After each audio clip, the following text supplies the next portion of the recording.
The opinions expressed in the following are those of its participants and do not necessarily reflect those of the producers and the Six Talk Podcast Network. Also, the following contains mature material and mild language, which may not be suitable for all audiences. Discretion is advised.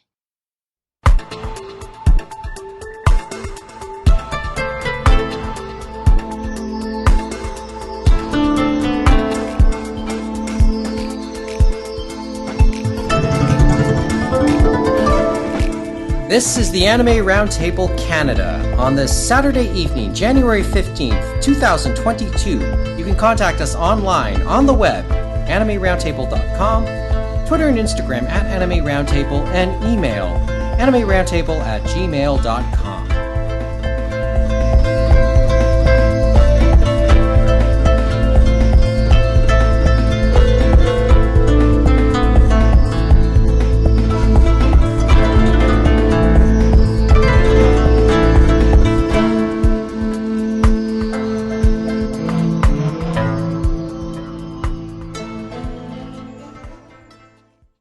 Good evening from Toronto. Mike Nicolas, Kevin Ng, Mohamed Sharmarke, and Geoff Greig around the virtual table tonight. James Austin is not here this evening. He's completely wiped out, and tax season hasn't even begun yet. Okay. First of all, Geoff, Happy New Year. First time we're having you around. Thank you. How was the partying? Did you cross over safely? Yeah. Well, obviously you crossed over. You're here to tell the tale. I was just watching the Anime Hell video as the numbers changed, I suppose. Yes, that was actually pretty fun to watch. We mentioned at the end of last week's episode, not too long after Dave Merrill announced he had actually come down with COVID. Oh no. But he had been, by all accounts, recovering well.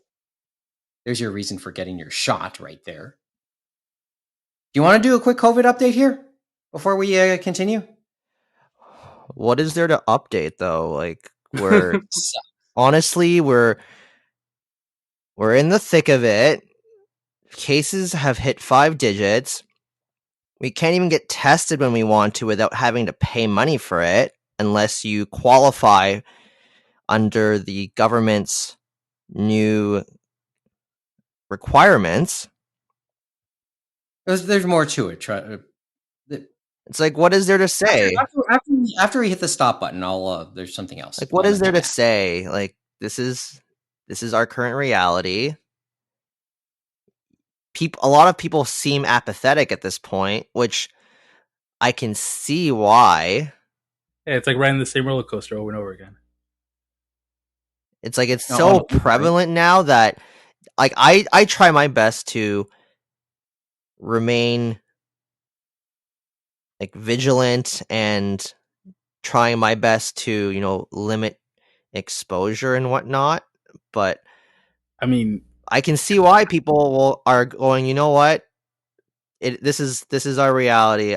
If I get it, I get it. Or I'm young, it's fine, even if I have 3 shots, because even if you have 3 shots, you're not guaranteed. Which is it makes sense. Different people's nothing's a guarantee. Yeah, that's the thing. It was never a guarantee anyway. Just in a general sense, there's no guarantees. Exactly. At best, you stack the odds in your favor. Me, the gambling type. Like I've barely seen my friends in this. Like I have not hung out with my friends since early December because a couple of my friend groups did elect to do earlier Christmas gatherings, which in hindsight was a smart move because that was. I was about to say, was that just by nature or was it because they saw something coming? Sounds like because. I don't know. I don't think they had that in mind. I just truly don't know, but looks pretty smart in hindsight now. Well, obviously, because as the saying goes, it's 2020. Like I've seen 4 people since, but I just dropped off belated Christmas presents, and that was it. Well, you are pretty accurate on the Julian calendar, just for reference. Okay. The bottom line about the way it is in Ontario is it sucks. Kevin alluded to 5 figures. Officially, the province of Ontario has not released daily case counts for basically a couple weeks now. Well, yeah, because now all we're getting is the hospitalization numbers, right? All we're getting is the hospitalization, ICU, and death numbers. The ever-rising death numbers. Well, they're there. No doubt about it. It's just that because testing capacity is overwhelmed, they're not going to give you a number because any number that's given will end with the following phrase. The actual numbers are probably higher. I mean, Trump had it right, man. If you don't test, there's no cases, right? Ugh. We have to go down there? Where's that soundboard thing? Wasn't that a laugh? How about? Yeah. Oh, you know what I should do? I should record myself puking into a bucket. We can use that instead whenever Donald Trump gets brought up. Say that one more time, Mo. I mean, I just clip it. I don't think it works that way. Good effort. Now I'll feel forced if I do that. Okay. And the other thing that just came to mind is I can't go see Belle in theaters because Belle is not playing in Ontario, given how bad it is. I was strongly contemplating driving to Buffalo to see that. Of course you would, because you're dedicated like that. Yeah, that's just so you. It's. I woke up like I'm wondering if you could top the drive to London last year. The year before. I'm both saddened and upset that we're in this state that we're currently in. Well, I've done similar things as Mo for other hobbies. Like I went to New York to see Maximum the Hormone the last time they were in the USA, and then flew back the next day. Yeah. Damn. It was several years ago. Yeah, back when they were big, right? Are they still big? They're still big. They're more mainstream now because they are signed by Warner now, if I'm not mistaken. Ooh. Okay. With Belle, is that like the first of the films that have had like a wide release? Because like I remember, even like the bigger ones, like Boy and the Beast, was hard to find a screening for. I don't think I did. I forget if I saw them. I think Mariah just ended up getting as a Blu-ray or something. I know. I believe so. It's being played everywhere. Mirai, I don't have. I have Boy and the Beast as part of like a trilogy box here. Yeah, I would say you're correct on that because I know in the past, for whatever reason, the Mamoru Hosoda movies would be licensed out separately when it came to like distribution and whatnot. Like I think even Summer Wars was just like festival circuit stuff. Like I don't think it even had like a Cineplex release, so to speak. Mm-hmm. I mean, these screenings are making money, so I mean, I know the West Coast is getting them, and I think there's a couple of maritime provinces where Cineplex is open, so that they have screenings too, if I'm not mistaken. Because I know Jesse was talking about how he was going to hopefully watch it in an emptier screening, and that he would likely put it off a little bit if it meant he can get into a screening where it wouldn't be as busy. And apparently Cineplex in the West is doing social distanced seating again. Well, that's good. Yeah, somebody's being responsible. I mean, I know when I saw Dune, it was not the case when I went to go see it in IMAX. Somebody's being responsible now. Okay. Well, for reference, the current stage 2 is set to go until next Wednesday. I believe that's 25th, if my math is correct. They're probably going to push it to like March. They'll probably push it further, though, realistically. That's more likely. Yeah. But the current checkpoint is the 25th. I don't think they'll start with saying it'll go till March. I think they'll at least start by saying it'll be another 2 weeks. I mean, We'll just Agreed. say we'll just extend it another, and then we'll talk again. Yeah, Yep, that's what exactly. they did last year. the endless 2 week cycle. Well, Well, it helps give people hope, right? And I think that's like and I think that we don't know enough to know for certain if hope is completely unwarranted at this point. So keep I false think hope it's fair. alive. No, I know. The thing is, first of all, I'll speak just quickly on a personal level here. I made it known last week that I would be returning to the mass immunization clinic that I had worked at during the summer in 2021. And yes, I did return there.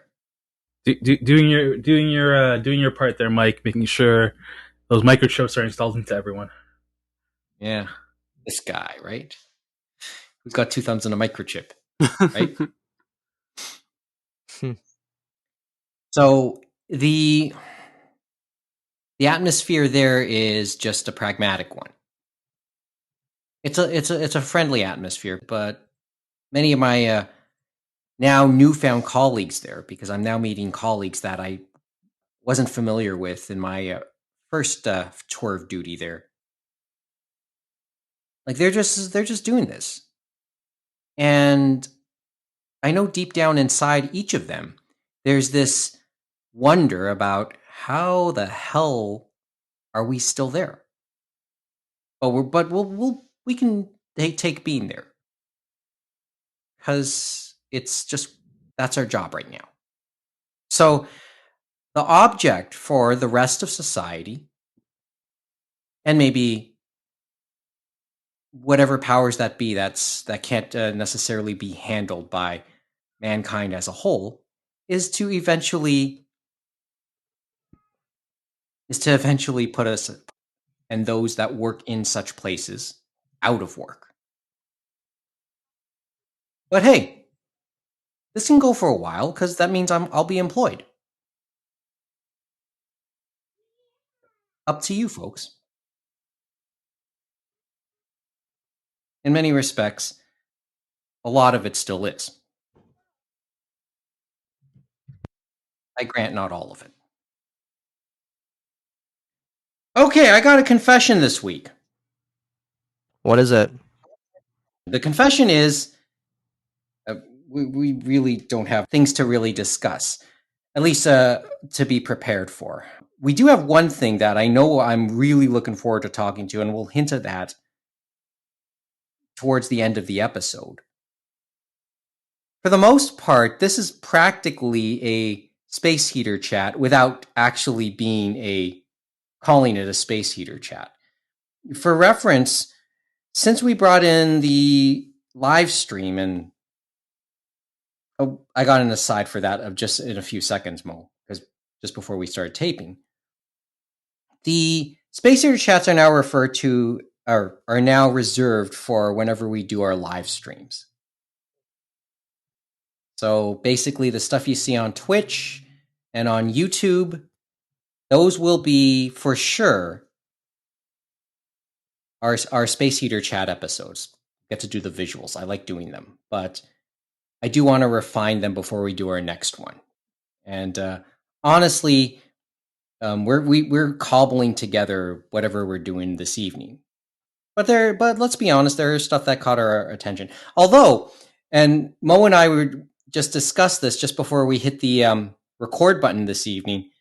If you look on our website, animeroundtable.com, and look at the entries for the 2 Space Heater Chat episodes we have done live stream, ideally there should be a link to, or an embed of the YouTube video for the episode. And you can see that in Chrome, probably in Firefox. But Safari is another story. Probably you probably can do it in a Windows whatever Windows uses these days. What's Windows branded browser? Edge, I believe. Thank you. Didn't they evolve from that to something else? We might have went back to Explorer. I download Chrome. I don't know.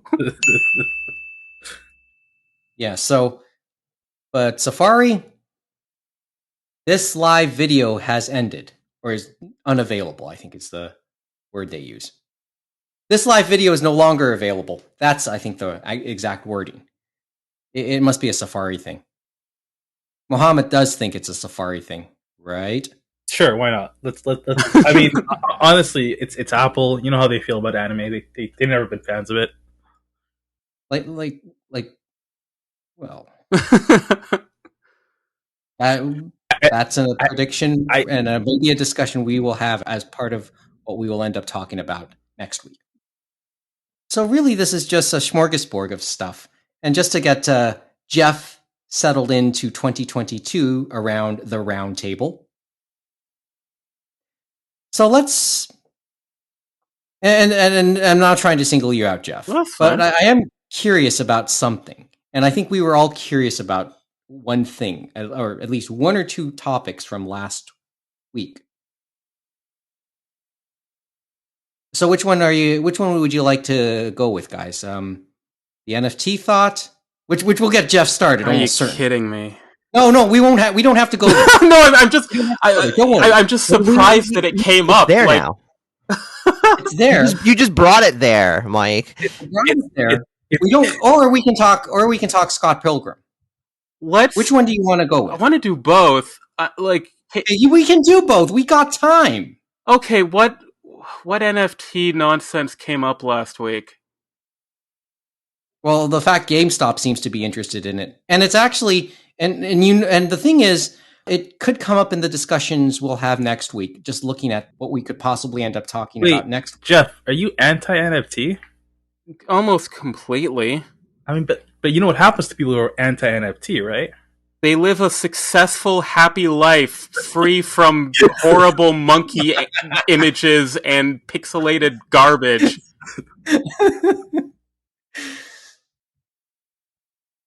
Are we done with that part of the discussion then? Yes. Well, like GameStop. Oh, I'm surprised. Like I don't know if I've probably been in a GameStop in the last 2 years, but like, and the weird thing is, like, I probably like it theoretically more as a toy store, which is it has become. But like, it's doing NFTs, whatever. They used to be a company that said, please give us money for a magazine subscription right when online videos and content was surging. So, yeah, cool. Make that decision. GameStop, whatever. Matter of survival, maybe. There are, I'm not disappointed in GameStop. It's not a company that, like, I have a whole lot of love for, especially after they destroyed EB Games as a branding. So, if I'm trying to think of a company, like if Nintendo did it, I think I'd feel sad and want to talk about it in more in-depth words, or if it's probably going to happen sooner or later. We'll see. I mean, if anything, I feel like people like Nintendo or Sony or Microsoft are gonna hop on this NFT bandwagon any day now, man. Well, like Sega almost did, and then fans had backlash and they went back on it. So I feel like with Nintendo's kind of family-friendly imagery and the kind of toxicity that comes from, I'll air quote, say the NFT community, I feel that it might be something Nintendo would want to avoid, at least for now. Like, they might revisit it in a year or two, depending on where this trend, whatever you want to call it, goes. But I think that for the short term, companies like Nintendo are probably going to avoid stepping into those waters. I mean, but if those waters are full of gold... They have, ancient treasure trove just from Pokemon Gold and Silver. They're fine. And they're like a third of the people who profited off, those first couple generations of Pokemon. And they're still probably, how Pokemon is the most successful media franchise in the world. They own a third of it. And I think that even that third is going to, keep them afloat for hundreds of years. Plus, the Switch is still doing well. They're they're fine. They don't need to do things like that. I mean, but more is better, right? But I think PR is important to them. It's a double-edged sword there. Funimation unfollowed a voice actor yesterday because they made an NFT post. So I think companies are That's what you were referring picking sides, and it's really interesting to see that happen. Is it just the environmental stuff that people don't like NFTs, or is it like the community around it? Both are terrible things. Both are valid answers to that question. Yeah, it's the environment, it's the culture behind it. It's just stupid in principle. Like, is this one of those, it will become a NFT gate type thing at some point? Oh, It already has, like, on It's not like several the- times a day. Like, That's like the ground level, right? It's bad for artists. It's bad for like the art. Like, it's bad for art as a thing in that exists in the world, especially digital art. Like, it's pushed people's valuing of, or it's pushed people's perception of digital art's value back like 10 years, and it was not great 10 or 20 years ago. And all the environmental things, and then all the attitudes of people, like it's the like weird embodiment of like a combination of like, apologies if you look like this, but you're a good person, but that neckbeard, not fedora, but everyone calls it fedora type of person, combined with like a sleazy stockbroker. Like, and then like all the negativity from those two stereotypes will come and appear out of nowhere and say, here's a 5-hour video explaining why NFTs are good, actually. All of the environmental issues are, it's you burn more power using a toaster than an NFT, and it's like, you don't get it. I'm so mad at NFTs. For reference, I used to wear a fedora at the odd time during high school. And again, like, it's not even a fedora, that it's the actual hat that people made fun of. I just forget what that actual hat is called. But like, Poor boy's cap? No. Poor boy's cap? No. Okay. I wore those too. I don't know. I mean, I still have yet to fully understand it myself. Anywhere close, and I'm not totally sure it's worth it. The worst part is that like it's unsure how much of an inevitability that this is. Yeah, I mean, I was talking to Mike about this. It's like, I feel like NFTs are in the same position that like email was in the 80s, where it's like, and I mean, hear me out. Email. Hear me out. Go ahead. So, like, in the 80s, computers weren't really a big thing, but it was kind of around. In the 90s, as the internet came about. But I feel like a lot of people were like, so I just have to buy a $5,000 machine so I can send a letter to someone that would cost me 30 cents.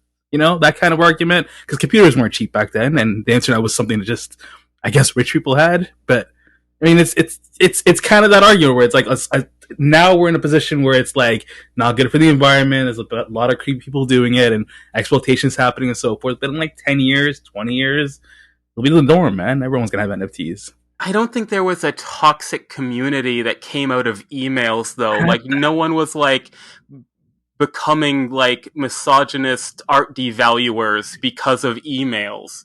Okay, yes, you're right, but I feel like that was before social media. Those people existed, they just didn't have a voice to express themselves too much. Yeah, okay. But that's like a lot of things. Yeah, they had no outlet. And now with the internet, you have many outlets to anonymously be a dickhead or espouse your radical views. Yeah, it just has no sense of accountability. Exactly. Plus, I mean, it's the anonymity is both its vice and virtue. I mean, it sucks because it's like the vice right now. It sucks because it's like there's nothing we can do to stop this. It's just it is, and it will be. I don't know, man. I don't know. Like, I don't know if it's a complete like sure thing that it's going to, become a fixture of the world. I think, at least in its current form, I think that there No, might be a way not in, to. not in its current form. Definitely not in its current form. But it will evolve into something that just is. But I think it will have to change its name, because I think that at this point, like, the branding of like NFT has become toxic to, I'm going to say, 80% at least of the people, at least I'd say left leaning people, um, especially because a big issue is the environment and relatively toxic, groups of people. And there are toxic people on the left, like, don't get me wrong, but like this the specific type of toxicity. Um, I think that it needs a complete rebranding, and kind of like, it won't be actually like NFTs. It will end up just being like an extension of Bitcoin or something that will end up serving the same process, the same purpose. Yeah, it's like just smart contracts, blockchain, decentralized, all those tech stuff. I want art taken out of it. I think it's gross. Like, especially like as an amateur artist, I think it, again, I think it's maybe an entire discussion worth of things. So, and I hate how the NFT bros are like, oh, this is gonna be great for artists. It's gonna get, it's essentially a pyramid scheme. Like, there's, it's MLMs, but worse. Yeah, but that's just I'm just the pyramid scheme of art. That's all art is from now on, just pyramid schemes. Yeah, and that's the problem. Like, it shouldn't be pyramid schemes. Like, I follow artists who get messages every day asking if their work can be NFTs. Some people just steal them. There are now websites that like have like apps that will just track your DeviantArt account and like check to see if your art has been stolen and made into an NFT. Like, you know, Damn.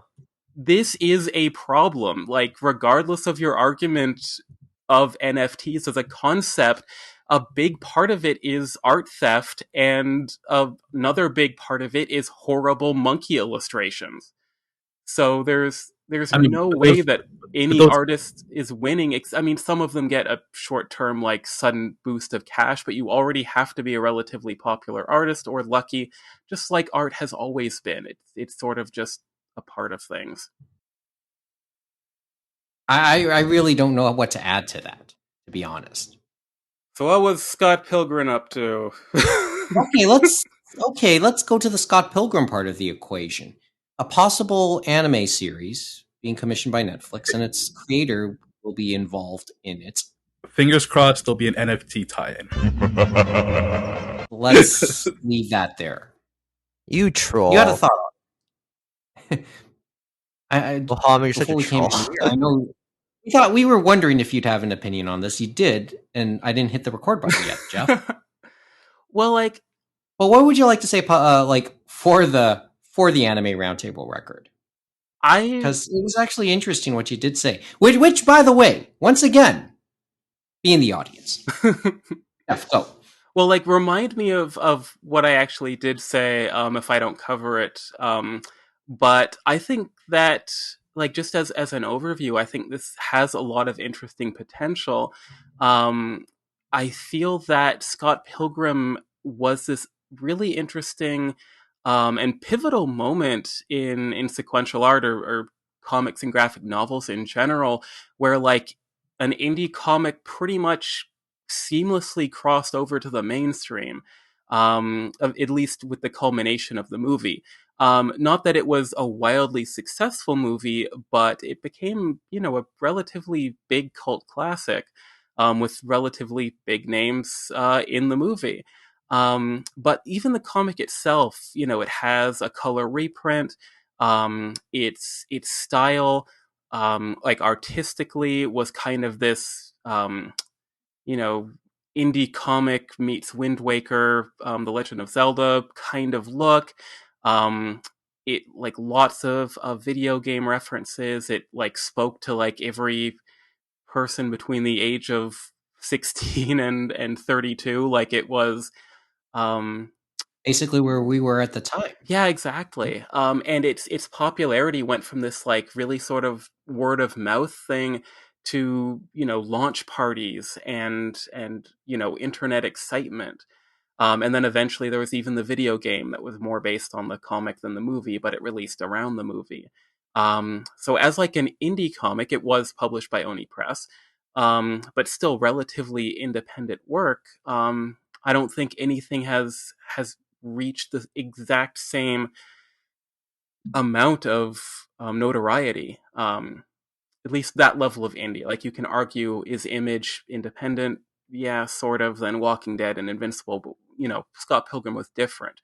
It was also manga format. Like, it read traditionally, it from a North American perspective, but the books were formatted the exact same size, or more or less the same size as a manga volume.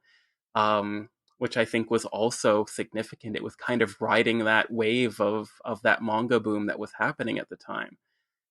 May or may not have started with Mega Tokyo. Yeah, I think it's It was like it came in just as Mega Tokyo started its downturn, I think. yeah. If it wasn't already there. Sorry, continue. No, so like when it comes to the Netflix situation, I think it's funny. I've spoken about this several times on this podcast. There's probably going to be a lot of people upset that they used the term anime, but whatever. I think it has a lot of potential. I'm curious if it's going to go for like exactly trying to replicate the style, probably of the later books. His style did change by the last one there. O'Malley, Yeah. right? So it'll be interesting. He's involved. I'm not sure how much he will be involved. He hasn't done a lot recently, so one would assume, well, he might be working. He has a TBA book, at least on Wikipedia. But I imagine he'll try to be somewhat involved, but I'm not sure how much he cares, or honestly how much he'll have to do. I'm kind of expecting it to be a one-to-one or very close adaptation of the graphic novel, with maybe a few edits, possibly to make it contemporary. Um, there could be, I like what I would love, which they're not going to do. The live action movie was originally going to have an alternate ending, but then the powers that be said no. Let's match the book ending. Essentially, it's a 1.5 or 2 hour movie, so that you can't really adapt it one to one. But I think it would be really cool if this series is an alternate direction, and maybe like even that first couple episodes, suddenly things take Scott takes a left turn instead of a right turn, and that will be really exciting. And it would be even more exciting if it wasn't Netflix and it was airing week to week, so you'd have that speculation. Of the binge. Yeah, but it is what it is. Maybe they can do that at the end of season 1. They'll release like a 7-episode chunk or something, and make that shocking revelation at the end of that batch. But we'll see. Okay. Well, you had a thought. Or it looked like you had a thought. Yeah. I don't know. I'm iffy on this. I think I said the same thing last week. We'll see. We'll see what happens. But I mean, it's Netflix, so I'm assuming this will come out after their One Piece and their their Avatar live actions. So if those survive the initial firing squads, then maybe Scott Pilgrim will too.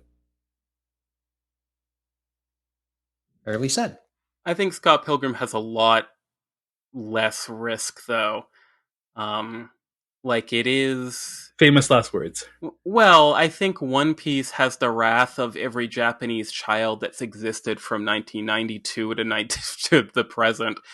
And I mean every child that's been born from those years. Actually, earlier, probably every child born between 1985 and 5 years ago, with how popular One Piece is. And Last Airbender has had such a rocky relationship with adaptations and sequels and things like that.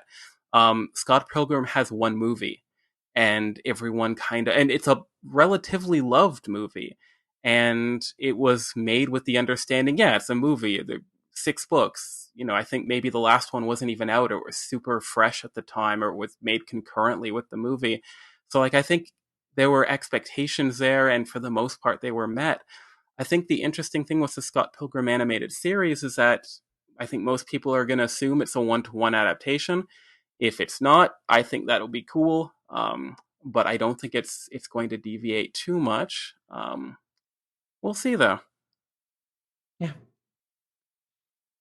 interesting was said. I will say though, the stuff you said before we hit the record button was more interesting. Which, once again, be in the audience. You know what? Like I feel like that's a tease.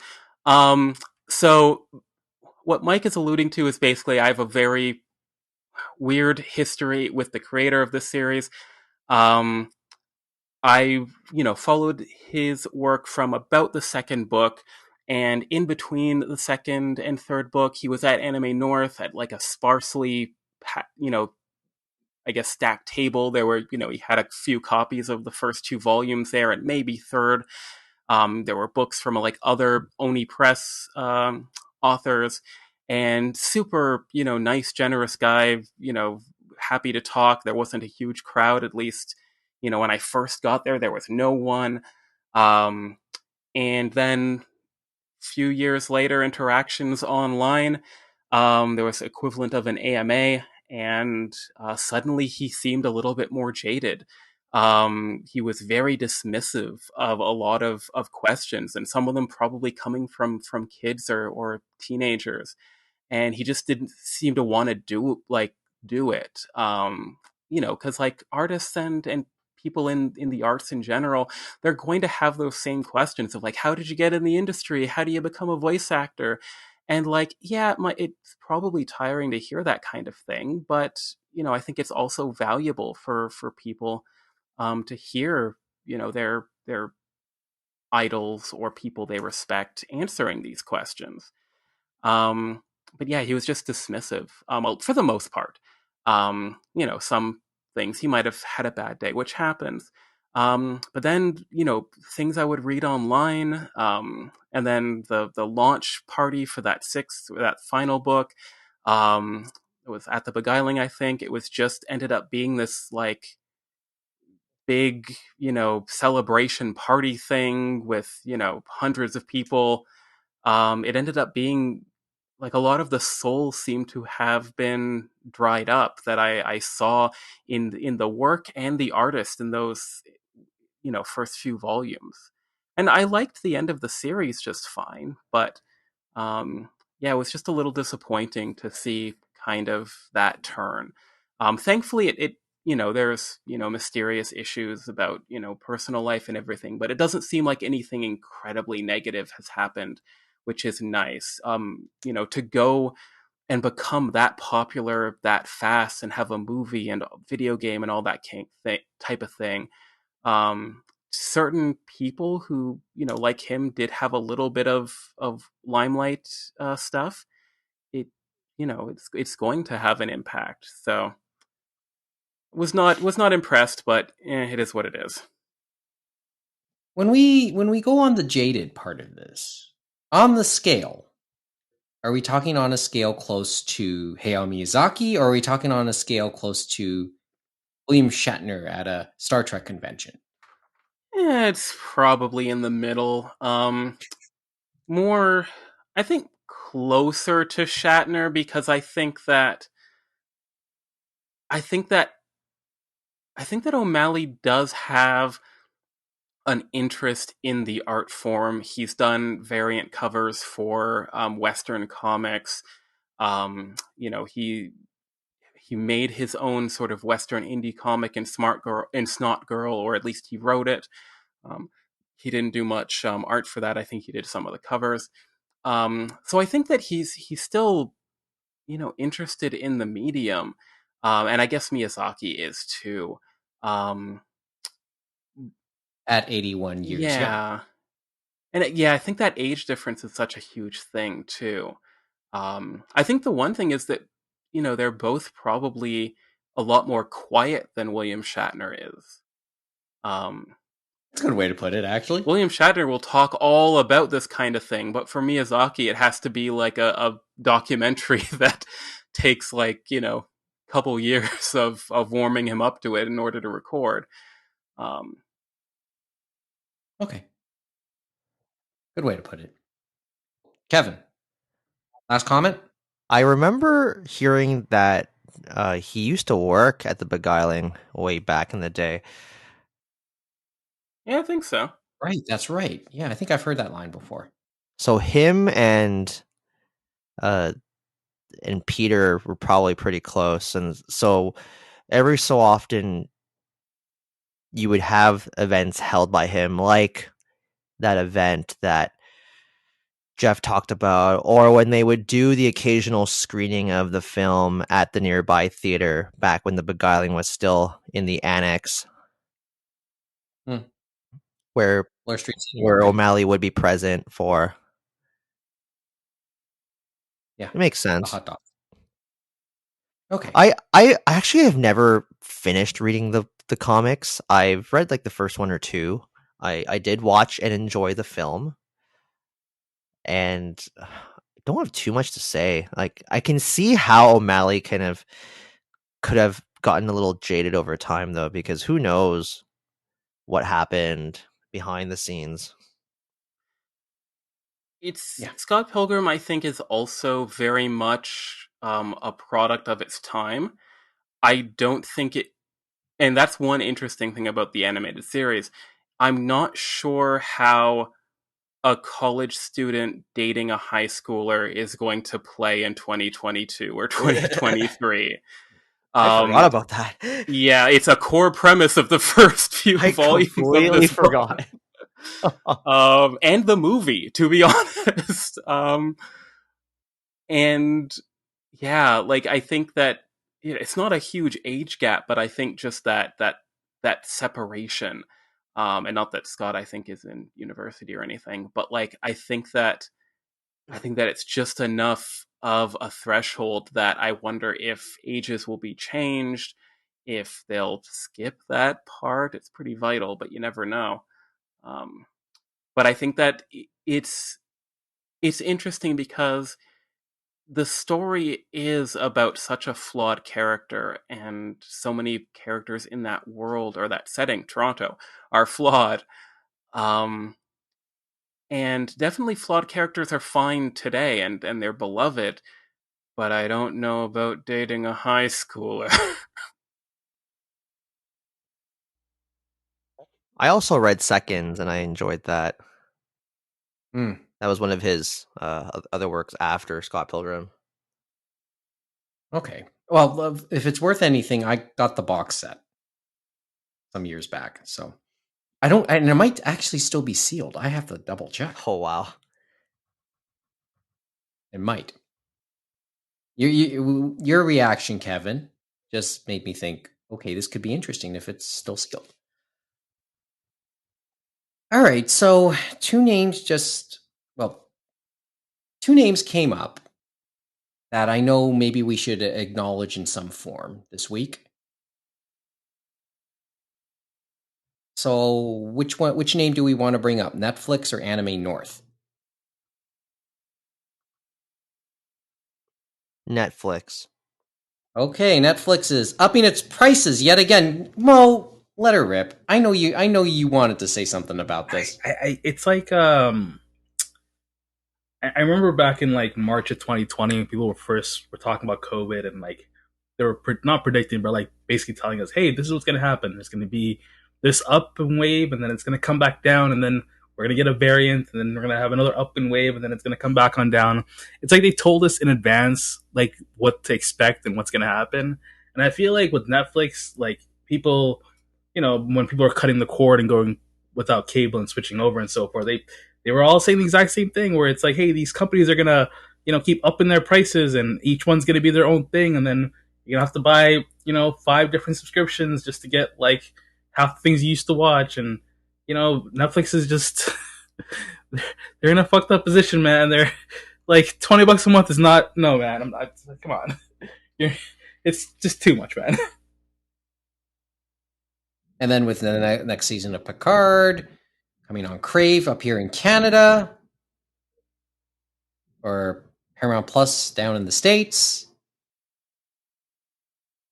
HBO Max, and then of course our core stuff, Funimation, Crunchyroll, to a lesser degree, High Dive. I honestly wouldn't be surprised if like we find out that like Netflix is like doing poor financially, like they're not in a good money position. And then I think there's a certain inevitability about that. There's always been talk as to how their financials really are. I mean, if I'm not mistaken, And it's not one of those. It's one of those. They're always there's always going to be a perpetual loss or operating at a loss scenario, I think, for them. So there might be a catch up moment.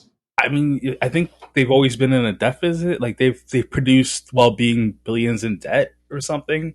Either way, I feel like it's catching up to them because like the only way to outrun that is to have enough subscribers. And I don't know, man. People there's always been that fear. Have they plateaued? Oh, they have. They'll 100%. There's where are they going to go from here? There's not going to be. There aren't new people signing up for Netflix, right? There's unless something major changes in like the entire world economy where everyone just randomly gets a whole bunch of money. I don't think there's random new people who are buying Netflix subscriptions. So you're considering ending yours? I don't know, man. It's I mean, I'm just thinking to myself. Well, they got to pay for the shortfall that was Cowboy Bebop. Oh my god, dude! Don't get me started on that because I had a whole thing where I was going to talk about how. We got time. We're so out of ideas tonight. No, lay it on us. Go for it. I can't. We could end the hour this way. I feel like the reason. Come on, go. I feel like the reason they rose their prices is to pay for a second season of Cowboy Bebop, and if that was the case, and like specifically they were like, "Hey, we're up in the price. Everyone's gonna have to pay like $5 more, but we're getting a second and third season, and we're gonna do it proper justice," then I'd be okay with it. But but a lot. Okay, that's just crazy talk, Mohamed.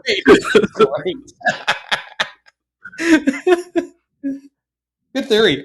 Good theory, bro. We can only dream.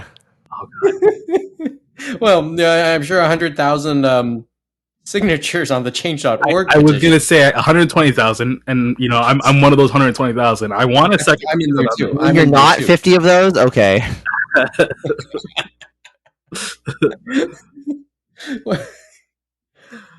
Okay.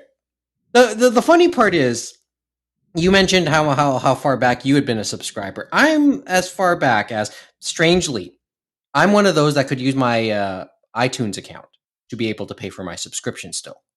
They grandfathered it out, but those who stayed on it, who stayed using that option, got to keep that option and will get to do so forever and ever, amen, as long as they haven't ended their subscription. And I was able to stock up on iTunes cards, although my mother seems to be using them all now. So, I'll face that dilemma at some point, I suppose. Although, having watched a couple episodes of Squid Game over the last week. Wait, how far did you get? I haven't watched the whole thing. How far did you get? That is finished up episode 6 last night. There you go. That's the good episode. That was a different episode. Yeah, and then you just stop. And it's excruciating. Like, the show is excruciating in many different respects, and you got to see another one of those respects. Yeah, which one is 6? It's the marble game. Oh, just don't watch anymore, Mike. It's over. You don't need to worry about the rest. Oh, maybe it's just me wanting to watch the NASCAR crash now. But hey, got to put out the good shows, and that's part of the temptation. Maybe I'll watch it one day. Okay. So let's go to the other name I wanted to mention, Anime North.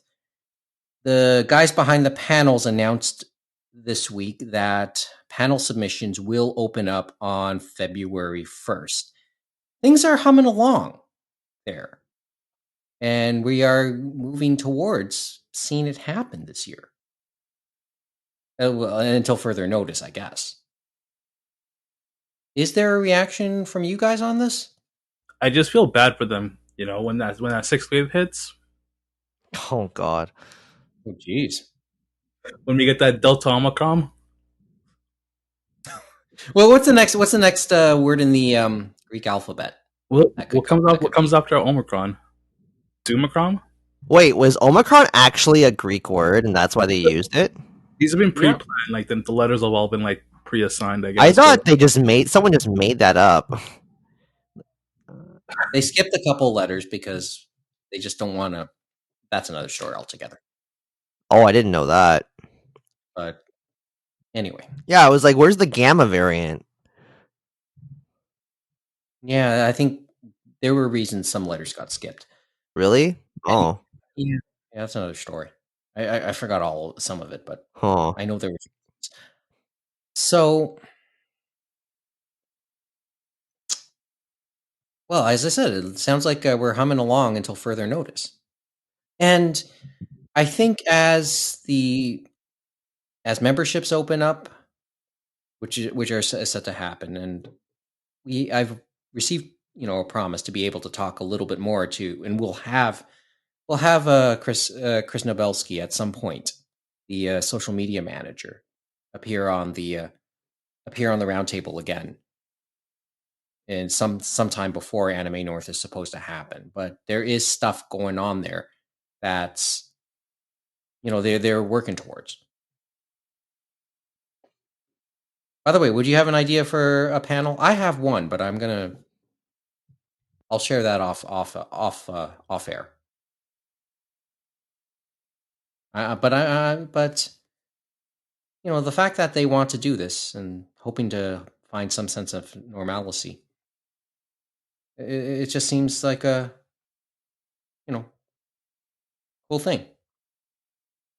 I Anyhow. mean, fingers crossed. I mean, it's in May. Hopefully, this all dies down and we can just have, normal 2022. But who knows? Yeah, you hope.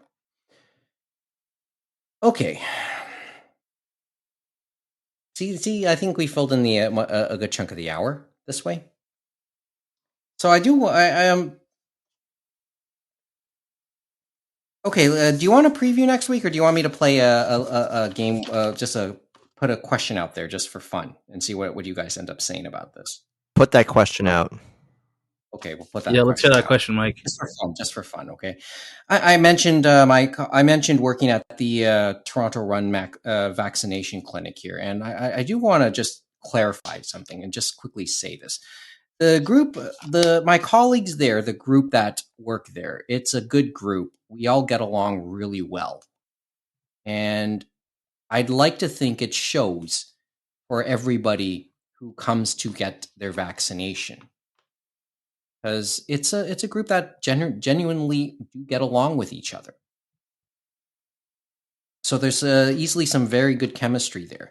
But if the reality is we're not supposed to be there. So that's what I meant by the sooner this is over. Like, the idea is for us to not be working there in the long run. But we're there, and we'll make the best of it until then. One of my colleagues there is just likes to do animation work on the side. He has his own YouTube channel. I will put a link to it in the show notes. But he is a casual anime fan, and we talk quite a bit about our hobby and some of the stuff we're into. And he posed a really interesting question, knowing about this podcast, that he would like to ask you guys. And it's sort of not really a left field question, but I think it could make an interesting discussion. And anybody else listening, I really hope you have a comment on this. He just simply asks this question, and it's an old school question, guys. Does Shinji from Evangelion have an equivalent in other shows?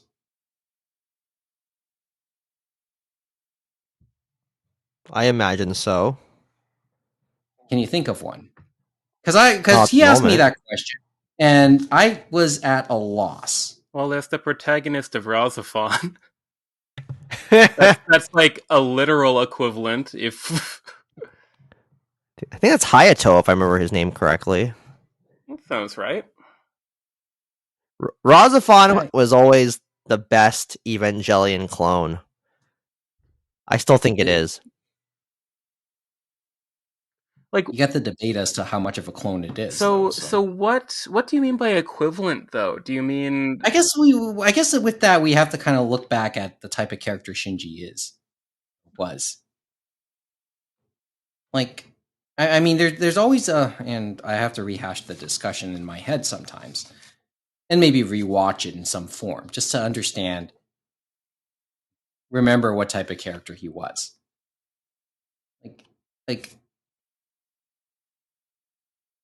was the type like was he the type that felt sorry for himself? Did he have any redeeming value to him?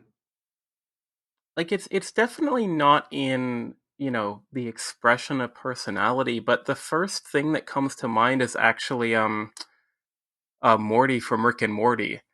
um at least over the seasons that have existed, he's gone from like, oh geez, Rick, I don't know about this, and like, this kind of timid, like, fearful guy that's still going along with it anyways, despite, clearly not wanting to be involved in all this danger, to like, the kind of stuff that's happening in the later seasons of Rick and Morty, where there is like confidence, I mean, with alternate dimensions and all that kind of stuff, and less of that like frailty, but he's still clearly a broken child. But that's what comes to mind. But again, very different expressions of personality, and clearly different relationships with authority and parental figures and all that kind of thing. Mo, you have a thought, That's tough. That's tough. or do we want to defer this for I another time? mean, I need to think on it because, like, when I like the first thing that came to my mind was like he's a protagonist, right? So like, couldn't any protagonist technically be him? But like, there's more to him than that, I guess. I don't know. I'm trying to think of like what's an appropriate matchup. See, this isn't an appropriate matchup, but the one guy that sort of, for some strange reason, comes to mind right now that we're having this discussion, and it's for all the wrong reasons, but the main character in School Days. That's another Really? story. It's just that, well, but only to the degree that guy was a jerk. But then Shinji, I never looked at as a jerk. Totally, he had issues, without a doubt.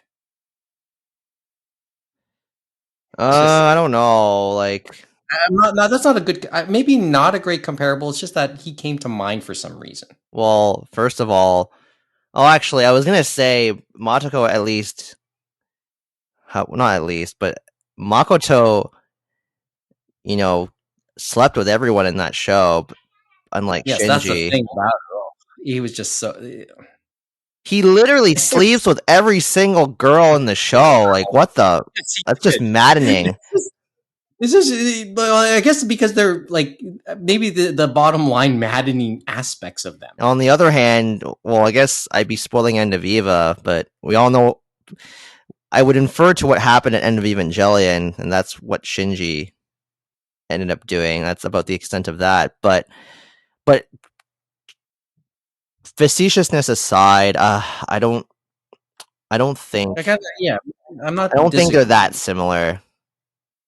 It's just Like, because the thing is, to Shinji, you could sympathize with to a degree. maybe, yeah. And although you get extremes, about how a lot of different people feel about that. Makoto, you would not No, sympathize you with don't one approach. bit. You're quite fine that his head got cut off. Yeah, he deserved the ending he got. I mean, but did he really though? Yeah? Yes. Okay. Okay. He left Sekai to, like, he pretty much ditched Sekai, if I remember correctly.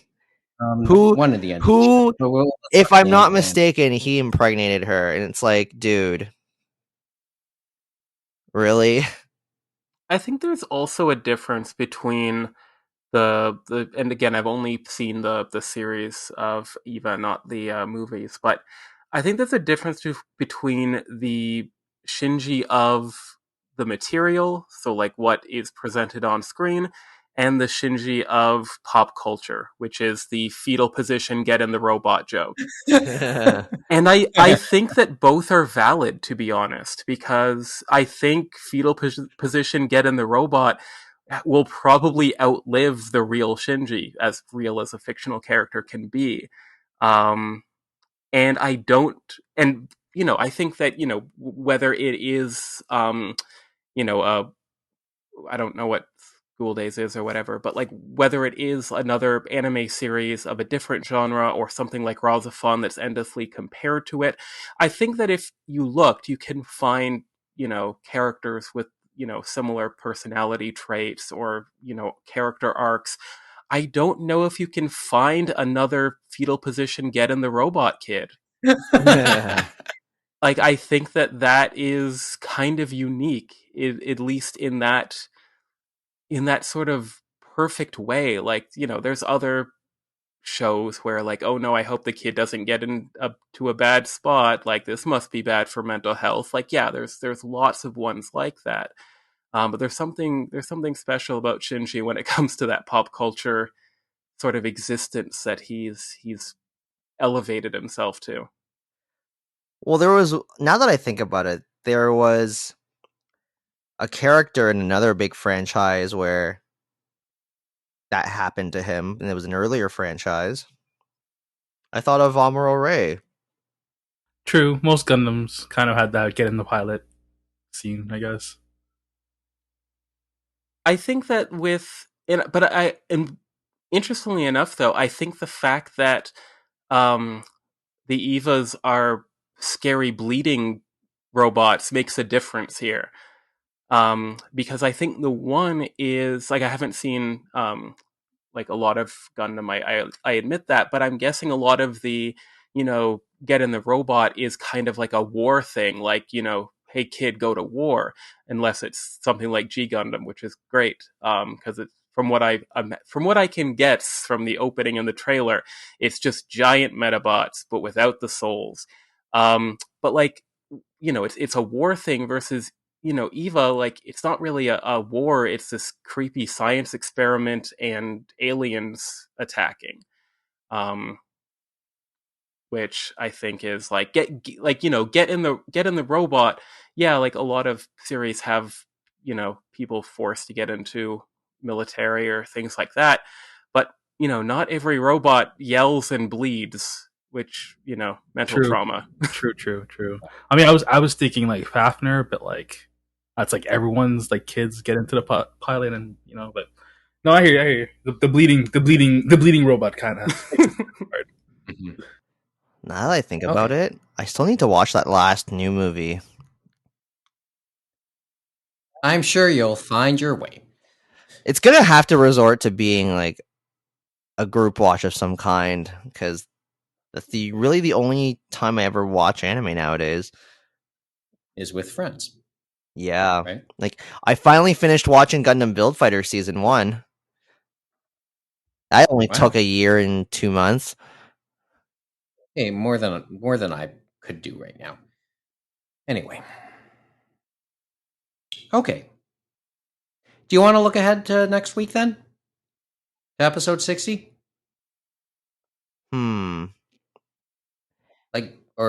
Like how much do we want to look ahead to episode 60? Because I know we really can't do it without James. I know James will sink his teeth into this one. I was trying to think if there was anything else that I wanted to talk about. Huh. We can save that for next week as well. Have none of you consumed anything this week? Well, the thing is, I've been busy resettling in myself. I have not opened up that PS5. So the possibility I wish I did. I really wish I did. So so until it's open, the possibility of the Spider-Man challenge is there. Probably won't be. Hopefully, it won't be within the next 48 hours. I mean, I kept looking up on my free time. I kept looking up YouTube videos about installing an SSD in it. But that's the extent of anything I've done, aside from watching a couple episodes of Squid Game. So Not how I managed to fit that in. Sorry, Jeff. that's okay. So I had pretty much dominated the NFT and Scott Pilgram talk, so I wanted to step back. And I really appreciate you. No, really appreciate. But when you were talking about Netflix, so I sort of stepped back there. But I think it is worth noting that the biggest event of last week was the next batch of Shaman King episodes was released on Netflix. I did see that. I did see that too. I did see that. New episodes up, which was a faster turnaround than the last one. So it did kind of catch me by surprise. I didn't binge it all in one sitting. It was two. Or actually over 2 days. I think it was a total of 3 sittings over the 2 days. It did include the relatively beloved and famous Mount Asorazon arc, which is a series of flashbacks. I believe it takes up about 4 volumes, and it takes up 4 episodes in the new anime. And this was an arc that was not adapted in the original series, where we're well into manga original content at this point. Oh, that's good. And it included so that arc in Japan, there was like a drama CD with a music CD that has like sung sort of Enka style poetry singing, and they included that as the ending credits theme for that arc, which was a beautiful touch there. A couple other songs from the original run that were released as kind of image CD kind of stuff were littered in the episode, which was fun. Overall, a good season or chunk of episodes. We're in the end game now of how are they going to adapt like 12 volumes into 13 episodes. I think it's more than that, but it's going to be interesting to see. I don't know how far along Japan is. I imagine they're catching up there. But yeah, a little bit faster turnaround. I'm going to assume all of them are completely dubbed and adapted. It's just the release schedule by Netflix at this point. But some of my favorite stuff during the first chunk of episodes, a beloved arc in the middle there, and a nice cliffhanger for the end. Remind me what that arc was about, because I haven't read it in so long. So this is the flashback with Madamune, the cat. So it's Yo when he's like 10 years old, going to Aomori, meeting Anna for the first time. Yes. Demon stuff going on. It's a powerful arc, especially for how it relates to what happens directly before and after. So I think it was adapted well. Like everything in this show, I wish it was a little bit less rushed, but considering it's rushed, I think they're doing a very good job. Okay.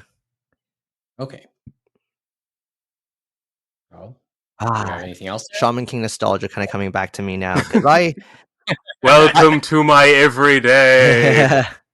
Because I read the manga like throughout its run here, and the thing was that by the time Viz took Shaman King out of the Weekly Shonen Jump print run, they did slow down the release considerably because it wasn't doing too well by that point, because the anime was long finished. So they were doing like a book every 4 or 5 months. Yeah. So that's why like I would read that as it came out, but it took quite a while to finish, and then I had to eventually seek out the redo of the ending as well back at that time. Yeah, which is only officially out like a year ago now, when Kodansha finally released those, and that's digitally. The print run, I think it finishes next winter or spring. It's getting there though. Mm-hmm. All right, so now before we end off tonight, do we want to preview next week, or do we just let that be? Let's let it be a secret. Much of a secret. Well, it's not a secret to us, but Well, we'll let's. hype it up and say what it is, and then leave that as like an ending. Like say, like next time on Anime Roundtable. Well, we wanted to look back on predictions made for 2021 by people who know the industry well, and we're going to look ahead and see those what that what those predictions are for 2022. Oh, you know And what? that's basically the preview. That's basically the preview. We all know, like anybody who listened to the episodes around this time last year, know exactly what we're talking about. And James, I know wants to look over the article in question after he recovers and let that sink and think about it. And I know all four of us want to take some time to look at it as well and maybe form our own longer thoughts. Because honestly, we only looked at it.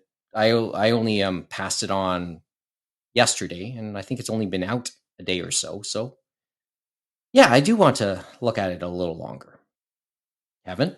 Oh, I just remembered that I did read some manga recently.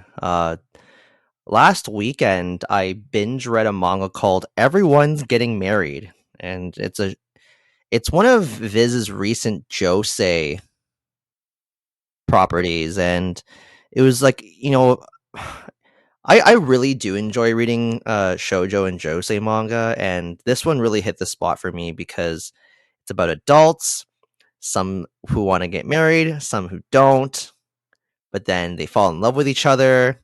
So they were like, well, what do we do now? It's kind of like it was, it was a fun read in that like you have people's differing views on marriage, and uh it's a little dramatic at times, a little overly so, but uh it made me think about how other people see marriage, and it actually made me think about how I view marriage. And so I was like, oh, this was it provoked more thought than I expected it to. I won't ask you about those views. That's outside the realm of this show and might be worth a completely new podcast for the Six Talk Podcast Network. Not likely. But yeah, now I'm in that josei mood, and I'm trying to see if I can seek out things similar to it.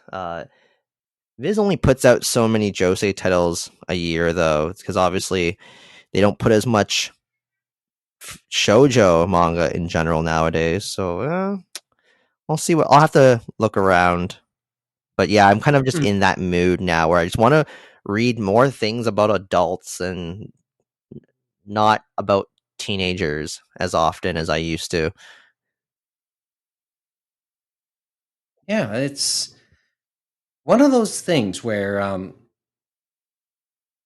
what about the well, it feels like sometimes a lot of entertainment. Where let's talk about people who are or characters that are a little older.